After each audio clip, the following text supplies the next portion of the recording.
Hello and thank you for joining me again. Today I'm going to talk about chain lubrication. Generally, modern chains are sealed with O or X rings. These keep the internal lubrications where it is meant to be, inside. Chains need to be lubricated for the following reasons. 1. To help it run smoothly over the sprockets.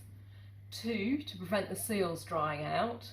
And 3. To stop the chain rusting. Here are the parts of the chain: the roller, the inner link, the O or X ring, the outer link, and the rivet holds it all together. Inside here is the grease. When you lube your chain, you need to do it making as little mess as possible.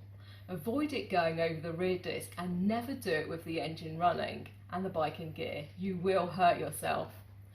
I do it over the rear sprocket in sections, spraying one side, then the other, allowing the overspray to cover the roller. Continue until the chain is all covered.